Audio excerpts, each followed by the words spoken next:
जय हिंद प्यारे बच्चों, मैं राहुल कुमार। स्वागत है आज की इस वीडियो में जिसमें हम लोग प्रश्नावली 5.2 जिसको जो हम लोग समांतर श्रेणी पढ़ रहे थे, प्रश्नावली 5.2 के बचे हुए क्वेश्चन को हम लोग आज सॉल्यूशन करेंगे। तो आइए हम लोग क्वेश्चन बचा हुआ जो क्वेश्चन नंबर हम लोग 15 तक सॉल्यूशन कर लिए थे, है ना। और क्वेश्चन नंबर आज हम लोग 16 से सॉल्यूशन करेंगे। तो क्या है, देखिए क्वेश्चन कहता है वह एपी ज्ञात करे जिसका तीसरा पद 16 है और सतवां पद पांचवें पद से 12 अधिक है ना। आपको दे रखा है तीसरा पद कितना दे रखा है, तीसरा पद आपका कितना दे रखा है, तीसरा पद दे रखा है A3 दिया हुआ है आपका, कितना A3 दिया हुआ 16 है। और क्वेश्चन में कह रहा है कि इसका जो पांचवा पद है ना, पांचवा जो पद है वो इसका जो सातवां जो पद है ना, सातवां जो पद है वो पांचवें पद से 12 अधिक है। ठीक है, इस तरह से क्वेश्चन में रखा, तीसरा पद 16 दे रखा है और सातवां पद जो है वो पांचवें पद से कितना अधिक है, 12 अधिक है। ठीक है, तो सबसे पहले हम लोग इस एपी का प्रथम पद और सार्वंतर मानेंगे। सबसे पहले यहाँ पे लिखेंगे हल। ठीक है, लिखेंगे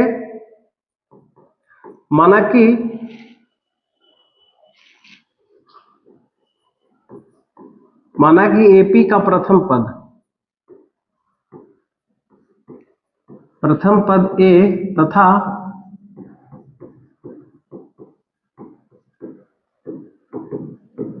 सार्वंतर क्या है, डी है ना। और क्वेश्चन में कह रखा है कि इसको तीसरा जो पद है कितना 16 है, तीसरा पद देखिए यहाँ पे रखा है तीसरा पद, यानी कि दिया है तीसरा पद यानी A3 बराबर कितना 16 है। तो A3 को क्या लिख सकते हैं, A प्लस है ना 2D बराबर कितना 16। इसको समीकरण हम 1 मान लेते हैं। और उसके बाद क्या है, पुनः है ना, यहां से लिख सकते हैं पुनः प्रश्न से एक चीज और दे रखा है क्या, कि इसका जो सातवां पद है A7 जो है वो पांचवें पद से 12 अधिक है। A5 प्लस कितना है 12। अब A7 को क्या लिखेंगे, A7 को लिखेंगे A प्लस 6D है ना। और A5 को क्या लिखेंगे A प्लस 4D। और यहाँ पे प्लस क्या है 12 है। देखिए A से यहाँ पे कट गया, बचा क्या 6 का D और 4D इधर आएगा तो माइनस में हो जाएगा, 4D बराबर कितना 12 है। इस तरह से यहाँ से D का वैल्यू निकल जाएगा, 6D में से 4D घटेगा तो कितना बचेगा 2D है ना, बराबर 12 है। तो यहां से D का वैल्यू कितना हो जाएगा, D का वैल्यू हो जाएगा 12/2 यानी कि 6 अंश हो जाएगा। D का मान कितना हो जाएगा 6। तो निकालना क्या है, उसका एपी ज्ञात करना है। अच्छा, तो D का वैल्यू जो 6 आ गया है वहां से हम समीकरण 1 में रख देंगे D का मान, तो हमारा A निकल जाएगा। ठीक है, यहां से हम लिख सकते हैं D का मान कहां रखने पर, समीकरण 1 में रखने पर। तो समीकरण 1 अपना है क्या, समीकरण 1 है A प्लस 2D बराबर 16।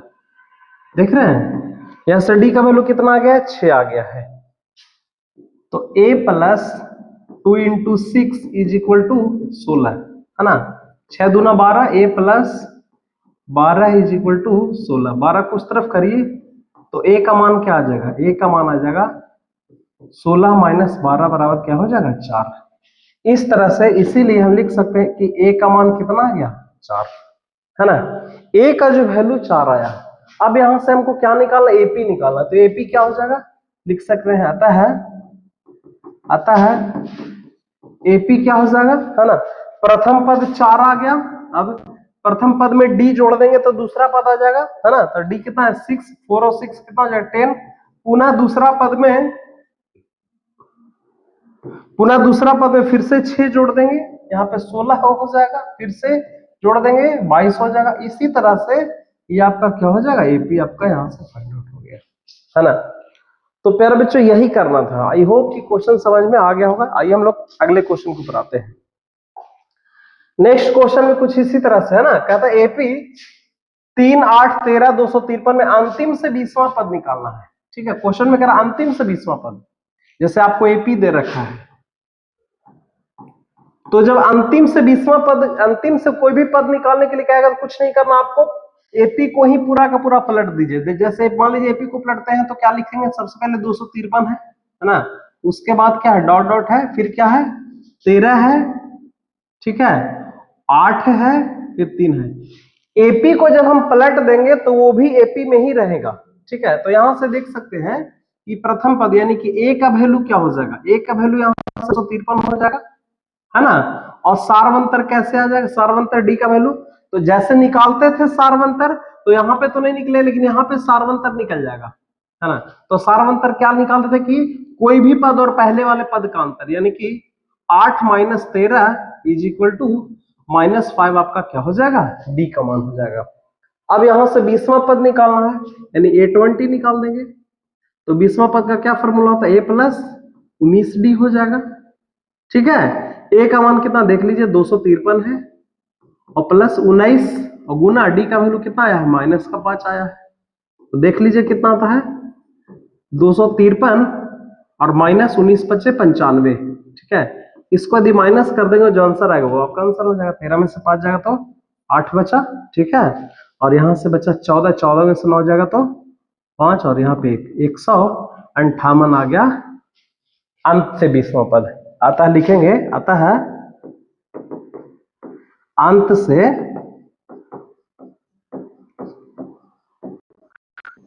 से 20वां जो पद हो जाएगा वो कितना है 158 है। किया कुछ नहीं, है ना। एपी को जो था, एपी को अंतिम से पद पूछ रहा तो अंत से फिर एपी लिख, अंत से जब हम एपी को पलट दिए तो वो भी एपी में ही रहेगा, और जैसा कह रहा था उस तरह से हम कर दिए, है ना, इस तरह से। चलिए तो नेक्स्ट क्वेश्चन के ऊपर हम लोग बढ़ते हैं। क्वेश्चन नंबर 18 है। 18 क्या कहता है, किसी एपी के चौथे और 8वें पदों का योग कितना है, 24 है। एपी के चौथे और 8वें पदों का योग कितना है, 24 है, और छठे और 10वें पदों का योग कितना है, 44 है। तो एपी का प्रथम 3 पद ज्ञात करना है ना, एपी का प्रथम 3 पद ज्ञात करना है। तो यहाँ पे सबसे पहले यहाँ पे आप समझिएगा यहाँ पे कि चौथे और 8वें पदों का योग 24 दिया हुआ, यानी कि यहाँ पे समझिएगा A4 plus A8 is equal to कितना दिया हुआ, 24 दिया हुआ है ना। और दूसरे केस में क्या दिया हुआ, छठे और 10वें पद, यानी कि A6 और प्लस A10, है ना, A10 इज इक्वल टू कितना दिया हुआ है, 44 दिया हुआ है। ये आपका दिया हुआ है, ठीक है।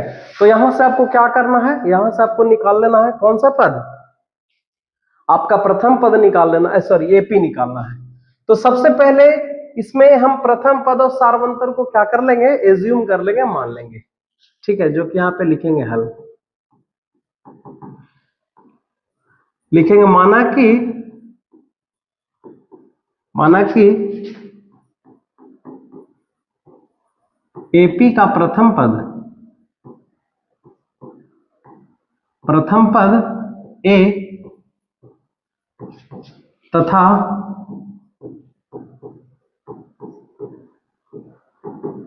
सारवंतर क्या है, डी है। हमने एपी का प्रथम पद को ए मान लिया और सारवंतर को क्या मान लिया, डी।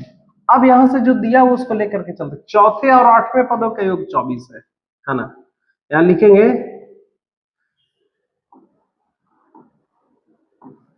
दिया है A4 प्लस A8 बराबर कितना दिया हुआ है, 24 दिया हुआ है।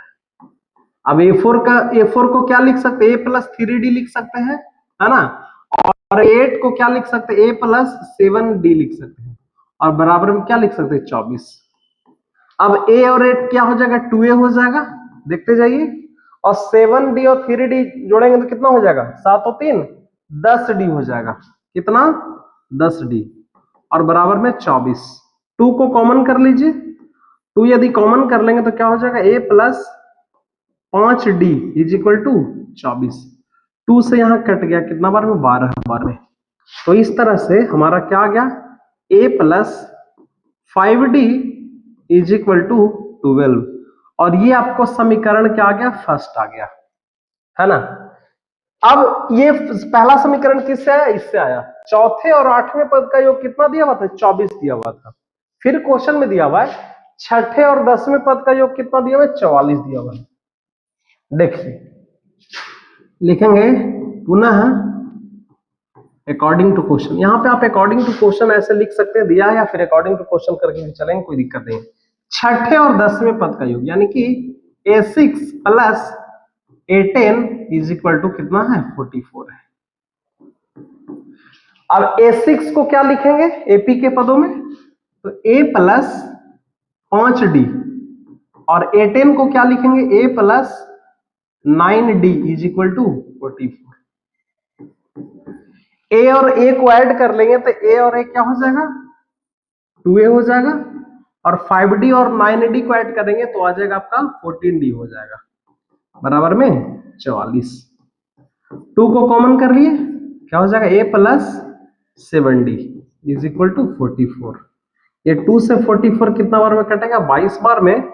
और इस तरह से देखा जाए तो एक समीकरण और आ गया, a प्लस 7 का d इज इक्वल टू 22। ये समीकरण आपका क्या हो जाएगा? 2।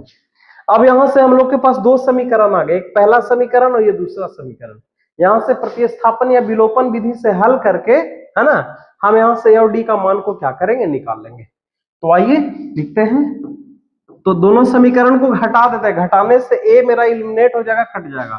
तो लिखेंगे समीकरण 1 माइनस समीकरण 2 से, है ना। तो समीकरण आपका a क्या है? तो a plus 5d is equal to 12, है ना, और a plus 7d is equal to 22। और यहाँ पे देखिए ये आपका माइनस हो गया, ये भी माइनस हो गया, और ये भी क्या हो गया? माइनस हो गया, है ना। अब देख सकते हैं a से यहाँ पे क्या हो गया? कट गया, बचा क्या? 7d में से 5d माइनस होगा तो माइनस का क्या बचेगा? 2d बचेगा। और इधर में 22 में से 12 जाएगा तो बचेगा माइनस का 10। यहां से माइनस माइनस कैंसिल हो गया, तो क्या आ गया? देखिएगा आ गया आपका 2d इज इक्वल टू, है ना, आपका 10 हो जाएगा। 2 पचे 10, अतः d बराबर कितना आ गया? 5। अब d का मान 5 आ गया। अब d का मान चाहे 1 में रखिए चाहे 2 में रखिए, यहां से आपको a का मान निकल जाएगा, है ना। लिखते हैं यहां से d का मान कहां पे रखने पर? समीकरण 1 में रखने पर,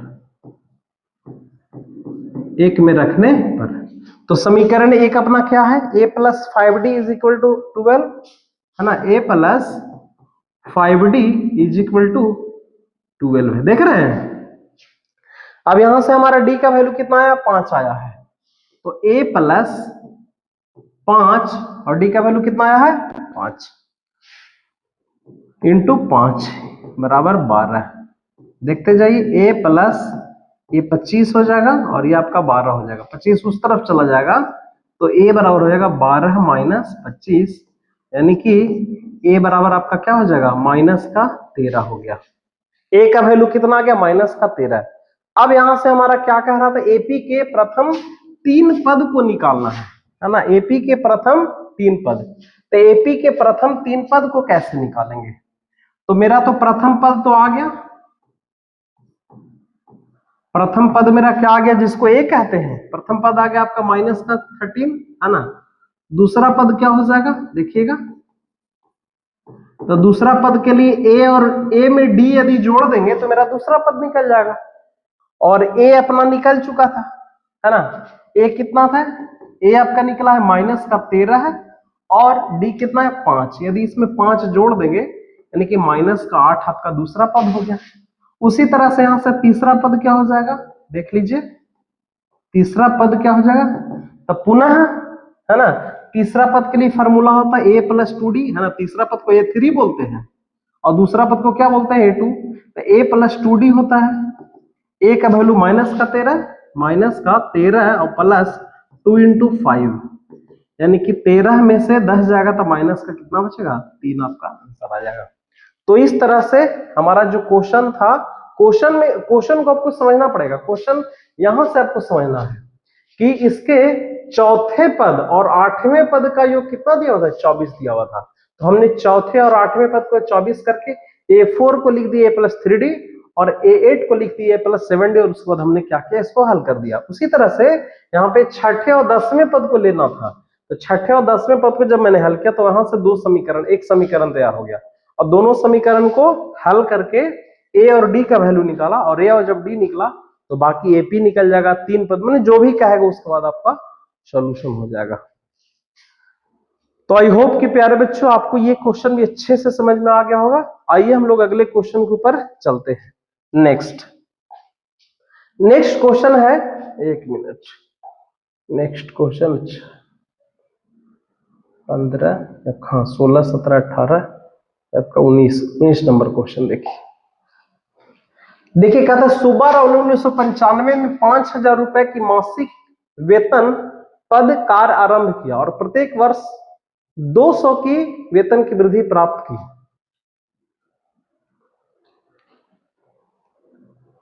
है ना, 1995 में कितने वेतन पे काम करना शुरू किया, 5,000 रुपए की, और प्रत्येक वर्ष 200 रुपए की क्या हो रही है, वृद्धि हो रही है। तो किस वर्ष उसका वेतन जो है 7,000 हो जाएगा। मतलब समझिएगा, यहाँ पे लिखते हैं हल। देखिए 5,000 रुपए पे सुब्बा राव ने शुरू किया वेतन पे काम करना शुरू किया और हर साल 200 की क्या हो रही, वृद्धि हो रही है। तो जाहिर सी बात है कि अगले साल कितना हो जाएगा वेतन, अगले साल 5200 रुपया हो जाएगा।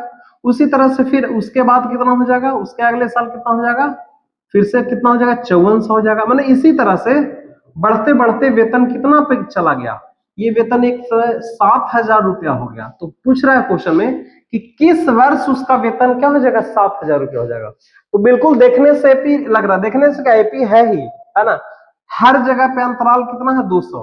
आप यहाँ पे समझिए, यहाँ पे डॉट डॉट है। चलिए तो यहां से देखिए, तो प्रथम पद क्या दिया हुआ है, प्रथम पद जिसको हम लोग ए बोलते हैं, ए कितना है, 5,000 है ना। और सारवंतर को हम लोग क्या कहते हैं, सारवंतर को बोला जाता है डी, जो कि कितना है, 200 है। और इस तरह से अंतिम पद कितना है, 7,000 है। यहाँ पे लिखेंगे अकॉर्डिंग टू क्वेश्चन या प्रश्न से एन दिया हुआ है, अंतिम पद कितना दिया हुआ है, 7,000। तो एन का फॉर्मूला होता है A plus N minus 1 into D is equal to कितना लिखेंगे, 7। और बाकी जिसका जिसका मान है उसको रख करके एन का मान को क्या कर लेंगे, निकाल लेंगे। तो ए का वैल्यू कितना है, ए का वैल्यू है आपका 5,000 है और प्लस एन माइनस 1, तो N minus 1 into D, D का वैल्यू कितना है, 200 इज इक्वल टू 7,000। 5,000 को उस तरफ करिए, क्या हो जाएगा, एन माइनस 1 इंटू 200 बराबर में 2,000, है ना। इस तरह से आप देख सकते हैं। अब यहां से काम करिए, 200 गुना में 200 इधर जाएगा तो भागा में हो जाएगा, क्या बचा, N minus 1 is equal to 2,000 बटा 200, 2 जीरो 100, 2 से ये 10 बार में कट गया, यानी क्या आ गया, एन माइनस 1 बराबर 10। तो एन बराबर क्या हो जाएगा, 11। एन बराबर क्या हो जाएगा, 11। तो एन का मान 11 आ गया। मतलब कहने का मतलब है कि 11वें वर्ष में उसका वेतन क्या हो जाएगा, 7,000 हो जाएगा। अतः लिखेंगे, अतः 11वें वर्ष में वेतन कितना हो जाएगा, 7,000 हो जाएगा, है ना। तो इस तरह का ये क्वेश्चन था पर बच्चों, जो कि बिल्कुल एपी से रिलेटेड है। आई होप कि क्वेश्चन आपको समझ में आ रहा होगा।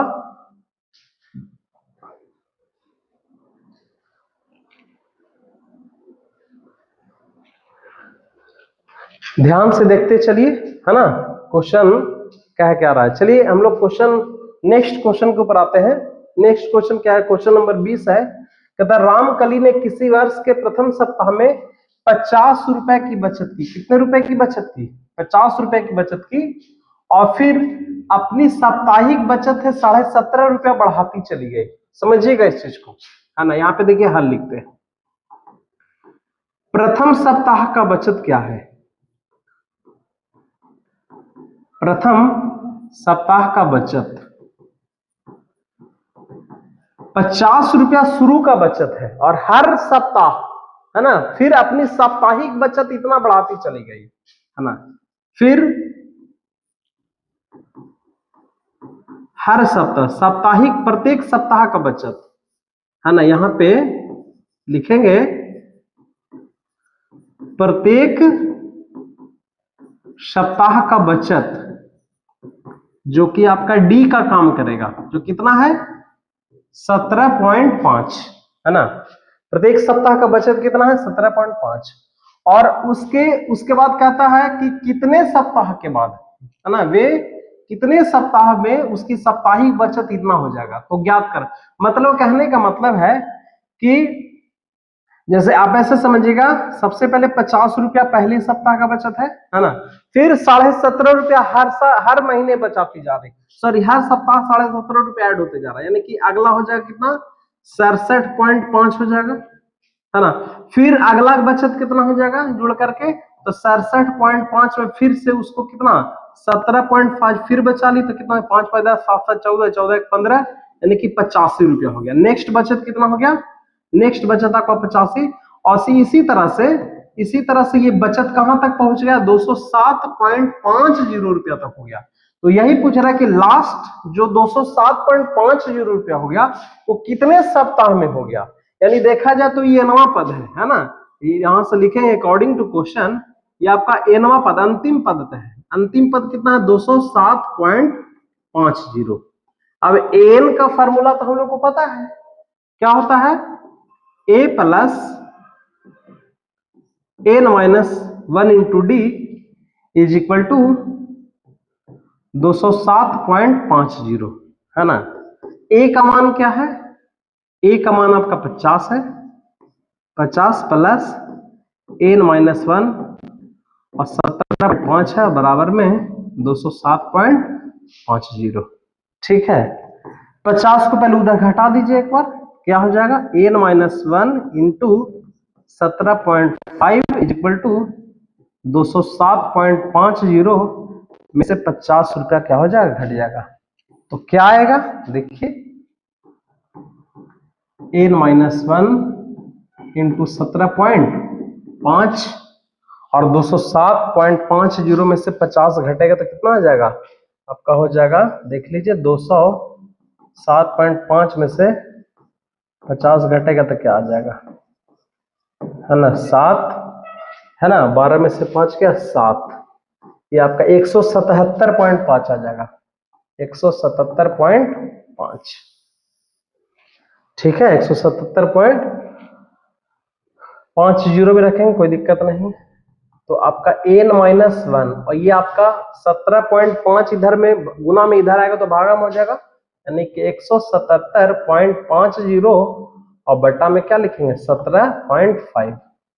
ठीक है, अब यहां से देखिए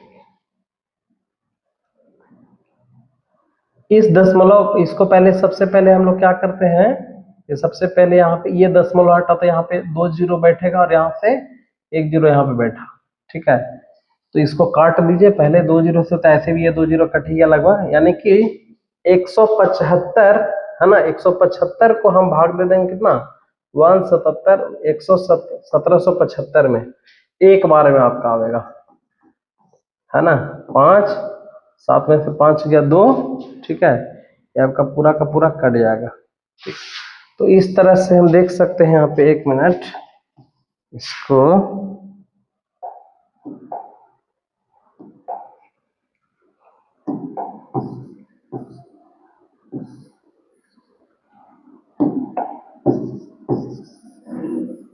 यहां से हल कर लेते हैं। कैसे हल कर लेते हैं थोड़ा देखिएगा, है ना। सबसे पहले 17.5 में गुना कर लेते हैं तो क्या आ जाएगा 17.5n और माइनस का 17.5 इज इक्वल टू, यहां से कितना आ गया घटने के बाद कितना आ गया, हमको घटाना था 207.50 में से कितना घटाना था आपको माइनस का 50 घटाना था, है ना, ये तो घटाना था ना। ये 50 आ गया, 7 का 7, यहाँ पे 10 में से 5 गया 5, यहाँ पे 157 यहाँ पे सॉरी 157 यहाँ पे घट के होगा फिर बच्चों, है ना। यहाँ पे आपका 157 157.50। ठीक है, देखिए अब 17.5 उधर चला जाएगा, है ना, तो 17.5 n बराबर 157.50 और प्लस में 17.5 यहाँ पे ऐड हो जाएगा, तो कितना हो जाएगा देख लीजिए। 17.5 n बराबर, यदि 157.5 में 17.5 को यदि जोड़ेंगे तो कितना आ जाएगा, देख सकते हैं आप, है ना। 157.50 में 17.5 को जोड़ेंगे तो क्या मिलेगा, देखिएगा, जीरो तो जीरो हो गया, ये 5 5 10 के जीरो हाथ में 1, 7 7 14, 14 1 15, है ना, 15 के 5 हाथ में 1, 5 1 6 6 1 7, यानी कि लगभग आपका हो जाएगा, है ना, 1750 हो जाएगा लगभग। कितना हो जाएगा, 1750, यानी 175, लगभग 175 हो जाएगा, 175। इसको हटा दीजिए, 175। तो इस तरह से एन बराबर क्या हो गया, क्यों नहीं रहा है, हाँ, एन बराबर क्या हो जाएगा, 175 और बटा 17.5। अब इसको काट देंगे, आ जाएगा, है ना, 1 दशमलव के बदले में यहाँ पे 1 जीरो बैठ जाएगा। 175 एक बार में, यानी कि एन बराबर कितना हो गया, 10, यानी कि 10 साल में, है ना, 10 साल में ये वेतन कितना पहुंच जाएगा, 207.50, इसका क्या हो जाएगा, वेतन हो जाएगा। तो आई होप कि प्यारे बच्चों ये भी क्वेश्चन आपको अच्छे से समझ में आ गया होगा। ठीक है, और आज हम लोग प्रश्नावली 5.2 के हर एक क्वेश्चन को लगभग आज हम लोग क्या कर लिए, सॉल्यूशन कर लिए। और अगले चैप्टर में हम लोग, है ना, अगले चैप्टर में, अगले 5.3 चैप्टर है जिसमें हम लोग समांतर श्रेणी के nवें पद के बारे में हम लोग क्या करेंगे, सॉरी, समांतर श्रेणी के n पदों का योग क्या होता है, इसके बारे में हम लोग डिस्कस करेंगे, पढ़ेंगे, है ना। तब तक के लिए मैं आपसे विदा लेता हूं। मस्त रहिए, खूब मस्त मन लगा के पढ़िए, है ना। चलिए, थैंक यू प्यारे बच्चों।